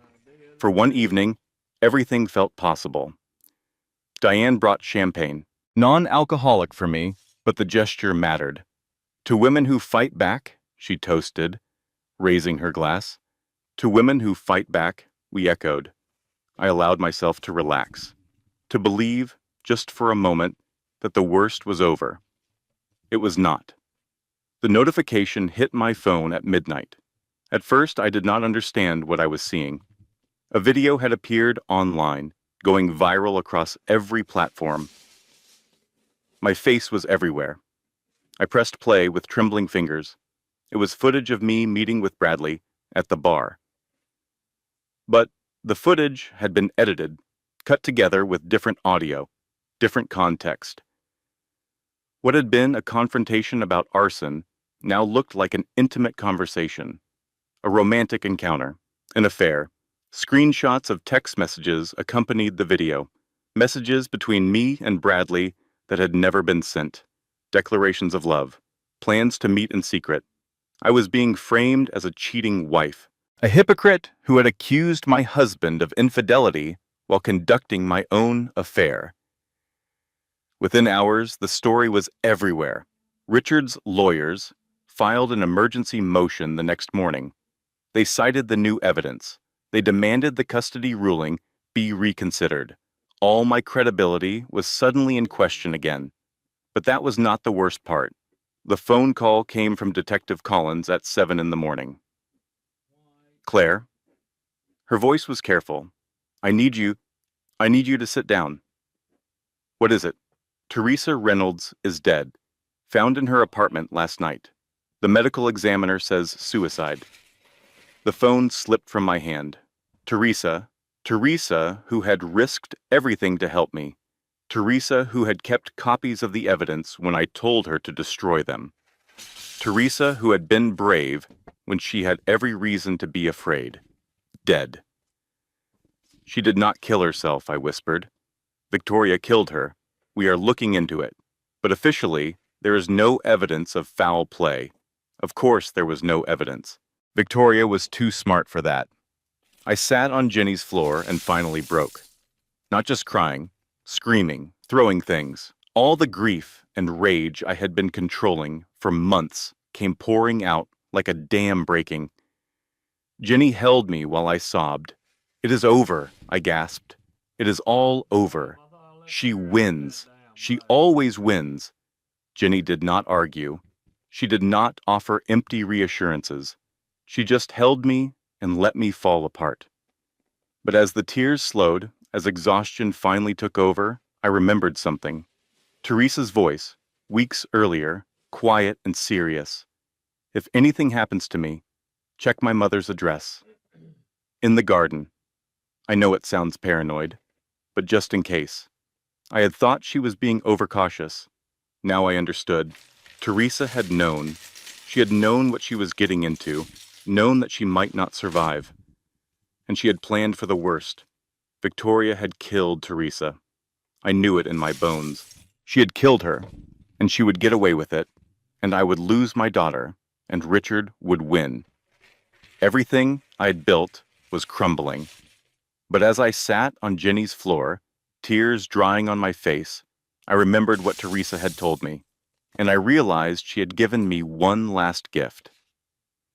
Margaret Reynolds lived in a small white house in New Jersey. Picket fence, flower garden, American flag by the front door, the kind of quiet, ordinary home where extraordinary things never happen. She answered the door on the second knock. Mid-70s, frail but sharp-eyed. She looked like she had been expecting me. "You are Claire," she said. It was not a question. "Yes, ma'am. Teresa told me you would come." "Eventually." She said if anything happened to her, I should trust you. She led me through the house to the backyard, a modest garden filled with rose bushes and vegetable patches, the kind of garden that takes years of patient work to cultivate. Margaret stopped near the back fence and pointed to a spot beside an old stone bird bath. There, she said. She buried something there. Would not tell me what. Just said it was important. I dug with my bare hands. The soil was cold and damp, working its way under my fingernails. 6 inches down, my fingers touched metal. A lockbox, wrapped in plastic to protect it from moisture. Inside was everything, complete backups of all our evidence, not copies, originals, documents that Teresa must have taken from the office before she was fired, recordings of phone calls with Victoria, email chains that proved knowledge and intent, and something else, a flash drive labeled insurance. I plugged it into my laptop that night, sitting at Jenny's kitchen table while everyone else slept. The files took my breath away. Teresa had been recording everything. Every meeting with Victoria, every threatening phone call, every moment when Victoria revealed who she really was. There was footage of Victoria discussing the fraud in explicit detail, explaining to Teresa exactly how the shell companies worked, exactly where the money was going. There were recorded conversations where Victoria threatened Teresa's life if she ever talked. And most importantly, there was proof that Victoria had paid someone to set the fire at Jenny's apartment. Names, amounts, account numbers. Teresa had known she was in danger. She had documented everything, and she had hidden it where she knew I would eventually look. Here's what I learned from Teresa Reynolds. When you are fighting someone with no conscience, you have to assume they will try to destroy the evidence. Make copies. Hide them. Tell someone you trust where to look. Teresa did all of that. She prepared for the worst. And because she did, she gave us the tools to win even after she was gone. Her courage cost her everything, but it saved my daughter.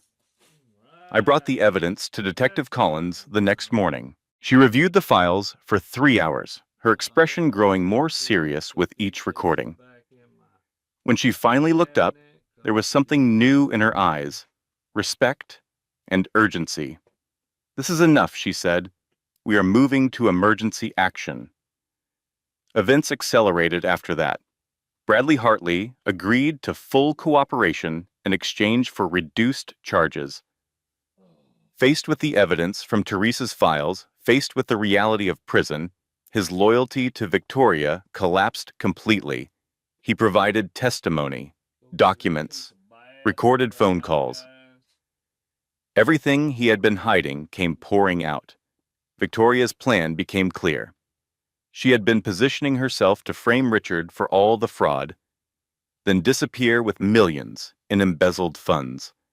Bradley was supposed to be her escape plan, the loyal boyfriend who would help her start over somewhere without extradition treaties. The baby gave her leverage. As long as she was pregnant with what Richard believed was his child, she had access. She had trust. She had time. She never intended to stay with him. She never loved either brother. She was a predator, and they were both her prey. Federal investigators prepared arrest warrants. The SEC opened a formal investigation, and I made one request. I want to be there, I said to Detective Collins. When they confront Richard, I want to be in that room. She considered it for a long moment. Then she nodded. You have earned that. The board meeting was scheduled for Friday. Richard had no idea what was coming. He thought it was routine. He thought Victoria was his ally. He thought his wife had been destroyed. In 48 hours, he would learn the truth about his company, about his mistress, about the woman he had tried to erase, and he would learn it from me. The boardroom of Hartley Investments occupied the top floor of a tower in Midtown Manhattan. Floor-to-ceiling windows offered a panoramic view of the city. A mahogany conference table stretched the length of the room, surrounded by leather chairs that probably cost more than my first car. Crystal decanters filled with water caught the light from recessed fixtures. Everything was designed to communicate power, permanence, invincibility. I walked in wearing a simple black dress, no jewelry, minimal makeup. I wanted nothing to distract from what was about to happen. Richard saw me first. He was seated at the head of the table, surrounded by board members and lawyers, holding court like a king in his castle. When I walked through the door, his face went white, then red, cycling through shock and rage so quickly that I could almost see his brain short-circuiting. What is she doing here? He started to rise from his chair. This is a private board meeting. Security! I took my seat at the table. Calm, composed, completely in control. Hello, Richard. I think we need to talk about your company's financial situation. The board members exchanged confused glances. Marcus Webb, seated at the far end of the table, caught my eye and nodded almost imperceptibly. Richard was sputtering. This is absurd. This is completely inappropriate. My lawyers will. Your lawyers are about to be very busy. I placed a folder on the table and slid it toward the center, where everyone could see. Inside were copies of the most damning documents, shell company registrations with Victoria's name on them, fraudulent transaction records bearing Richard's signature, bank statements showing money flowing to offshore accounts. I spent 5 years listening to you brag about your genius, I said, keeping my voice steady.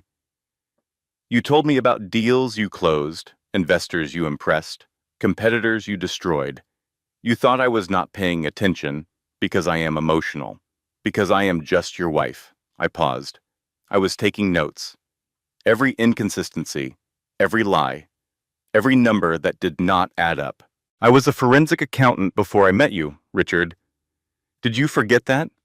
Or did you just assume I was too stupid to understand what I was seeing? The board members were reading the documents now. I watched their faces change as they absorbed what they were looking at. Shock, disgust, fear. Richard tried to regain control. This is fabricated. These documents are fake. Any competent lawyer will.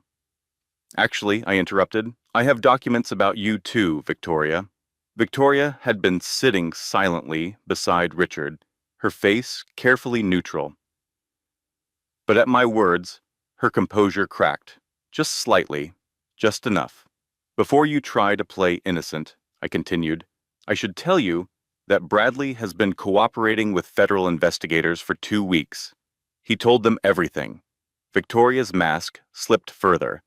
I saw genuine fear in her eyes, including whose baby you are really carrying. The silence that followed was absolute. Richard turned to stare at Victoria. His face was a study in incomprehension. What is she talking about? Victoria did not answer, could not answer. For once in her life, she had no clever response, no manipulation ready. The baby is not yours, Richard. I kept my voice calm, almost gentle. It is Bradley's. Victoria has been playing both of you. She was planning to frame you for everything, take the money and disappear. You were never going to be part of her future. You were just her ticket to it. Richard's face contorted through a series of emotions: disbelief, betrayal, rage. He turned on Victoria. The baby is not mine? Richard, I can explain. You told me you loved me. You told me we were building a future together. You destroyed my marriage. You convinced me to humiliate my wife in public. You said it was the only way to protect ourselves. And the whole time, Victoria's survival instinct finally kicked in. Her mask dropped completely, and I saw the woman beneath. Cold, calculating, utterly without remorse. Oh, grow up, she spat. You think I actually wanted you? You are a pompous fool who is easy to manipulate. I was going to take everything and leave you with nothing. That was always the plan. The board members watched this exchange with horrified fascination. Richard processed. The baby is not mine. I could not resist. Ironic, is it not? You cheated on your pregnant wife with a woman who was cheating on you with your own brother. At least I only made one bad choice. You made three. Marcus Webb rose from his chair. I call for an immediate vote of no confidence in the CEO. The vote was unanimous. Richard was removed from his position before he could speak another word. And then the doors opened. FBI agents entered the boardroom. 3 of them, badges displayed, faces serious. Richard Hartley, you are under arrest for securities fraud, embezzlement, and conspiracy. Victoria Chase, you are under arrest for embezzlement, arson, and conspiracy to commit murder. Handcuffs clicked. Rights were read. Before they led Richard away, I walked over to him, close enough to speak quietly, privately. He looked at me with something that might have been bewilderment, or might have been the first glimmer of understanding about who I really was. You destroyed me, he said. No, I documented you. You destroyed yourself. I never thought you had it in you. I know. That is why I won. They led him away. Victoria followed, her face a mask of fury.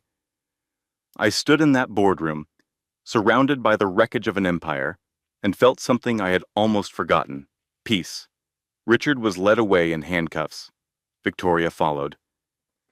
Photographers who had gathered outside caught every moment. The headlines would write themselves: CEO arrested at own board meeting. Wife's investigation leads to federal charges. But I was not done yet. There was one more thing I needed to do. One more conversation I had been waiting months to have. 6 months after the arrests, the sentences were handed down. Richard Hartley received 12 years in federal prison for securities fraud, embezzlement, and conspiracy.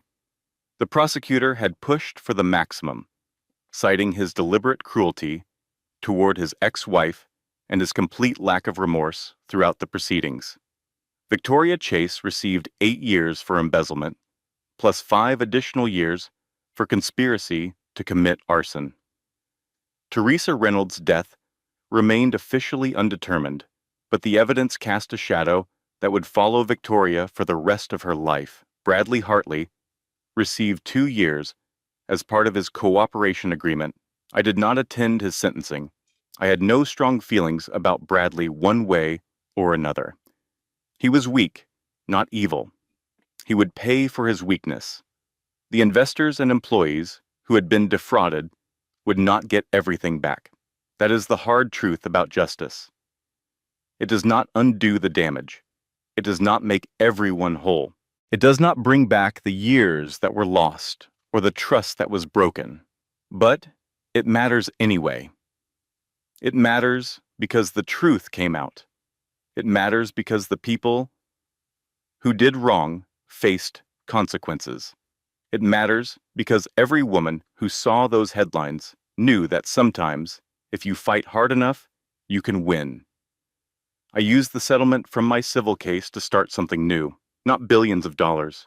I was never a secret heiress, never had a wealthy grandmother waiting to rescue me. Just $3 million from the divorce settlement and fraud recovery proceedings. Enough to rebuild my life, enough to make a difference. I opened a nonprofit for women escaping financial abuse. We help them understand their rights, gather evidence, find lawyers who will actually fight for them. We provide emergency housing and childcare. We help them rebuild their careers after years of being told they were not good enough. Diane joined as a board member. She brings 15 years of experience and a Rolodex of contacts that money cannot buy. Jenny became our office manager. She keeps everything running smoothly and makes sure no one takes themselves too seriously. We named it the Teresa Reynolds Foundation. Jenny wanted to call it Revenge Incorporated. I vetoed that. But she made t-shirts anyway. Grace grew quickly. By her first birthday, she was walking, babbling, getting into everything she could reach. She has my eyes and Richard's stubborn jaw, but her spirit is entirely her own. She laughs at everything. She reaches for the world with both hands. She does not know yet how she came to be, does not know the darkness that surrounded her birth. Someday I will tell her, when she is old enough to understand. I will tell her about the gala and the fire and the months I spent fighting for both of us. I will tell her about the women who helped us survive. I will tell her about her father, because she deserves to know the truth, even when the truth is ugly. But not yet. For now, I just watch her grow. I hold her when she cries. I celebrate every small victory. I try to give her the childhood I never had. Richard's visitation rights were permanently revoked. Between the fraud conviction and the evidence of what he had tried to do to me, no court in the country would let him near our daughter. But I visited him once, in prison, not for him, for myself. I needed him to see who I had become. The visiting room was gray and institutional, all plastic chairs and fluorescent lighting. Richard sat across from me, in an orange jumpsuit, looking 20 years older than he had the night of the gala. Prison had not been kind to him. The arrogance was gone, replaced by something smaller, something broken. "You destroyed me," he said. "No, I documented you. You destroyed yourself. I never thought you had it in you. I know. That is why I won." He stared at me for a long moment, then his face crumbled, and for just a second, I saw the man I had married, the man I had loved. "I loved you," he said. "In the beginning, I really did. I considered this. Maybe you did. Maybe you loved the idea of me. But you never knew me, Richard. You never tried to. You saw what you wanted to see, and when I stopped fitting that image, you threw me away." I stood up. "I am not going to visit again. I am not going to write. I am not going to think about you. You had 5 years of my life, and you tried to take everything else. But you failed. I have my daughter. I have my friends. I have work that matters. I have a future." I looked at him one last time. "Goodbye, Richard." I walked out of that prison and never looked back. Here is what I want you to know, whoever you are, listening to this story. I am not special. I am not a secret billionaire. I did not have connections or resources or luck. I had desperation, and I had attention to detail, and I had people who were willing to fight alongside me. If you are in the middle of your own nightmare right now, you might not be able to see the ending. I could not either. But you keep moving anyway. You document everything. You find your people. You do not give up. Because the women who win are not the ones who never fall down. They are the ones who get back up one more time than they are knocked down. 5 years after the arrests, I stood in the backyard of our house watching Grace blow out the candles on her birthday cake. The yard was full of people. Jenny and her husband, Diane, healthy and sharp, at 63. Women I had helped over the years, survivors who had become friends. Children running and laughing and stealing extra pieces of cake when they thought no one was watching. The kind of messy, beautiful, chaotic family gathering I had dreamed about as a child. "Mommy," Grace said, looking up at me with frosting on her face and a serious expression in her eyes, "where is my daddy?" I knelt down beside her and brushed a strand of hair from her forehead. "Your daddy made some bad choices, baby. He is in a place where he has to think about them." Grace considered this with the gravity only a 5-year-old can muster. "Is he sad?" "Probably. Sometimes we feel sad when we make bad choices." Grace nodded slowly. Then her face brightened. "But I have you, and Aunt Jenny, and Grandma Diane, and all these people." She gestured at the yard full of guests. "I have lots of family." I smiled, my eyes blurring with tears. "Yes, baby, you have lots of family. Look around. This whole yard is full of people who would do anything for you. That is what family really means." Grace hugged me tight, her small arms squeezing around my neck. "Can I have more cake?" I laughed. "Yes, baby, you can have more cake." She ran off to rejoin her friends, and I watched her go. For a moment, I remembered that night at the gala, standing frozen, humiliated, erased. I remembered the taxi ride to Jenny's apartment, the fire, the hospital, the months of fighting for my daughter and my sanity. That woman felt distant now, not forgotten, never forgotten, but transformed. 5 years ago, I stood in a ballroom and watched my life fall apart. I thought I was losing everything. Turns out, I was just losing the things I never should have had in the first place. The husband who did not deserve me, the life that was never really mine, the person I had tried to become to please someone else. What I gained was better. A daughter who knows her mother fights for her, friends who became family, work that actually matters, and the knowledge that when someone tries to destroy you, the best revenge is not their downfall. It is your rising. It is the life you build from the ashes. It is being happy, really happy, in a way they can never take from you. Richard is still in prison. Victoria too. They will get out eventually, and when they do, they will find a world that has moved on without them.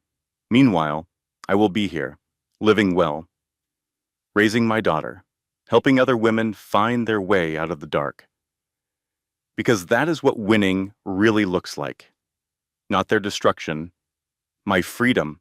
From across the yard, Grace called out, "Mommy, save me a piece of cake," I smiled. "Coming, baby."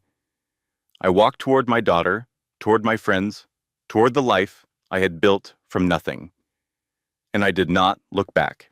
Now, if stories like this speak to you, if you believe women supporting women can change everything, I would love for you to be part of this community. A simple like helps this story reach another woman who might need to hear it tonight. A comment telling me your thoughts or sharing your own experience reminds all of us that we are not alone. And if you want more stories about women who fight back and win, that subscribe button means you will never miss the next one. All right, let us begin. Chapter 1, The Gala.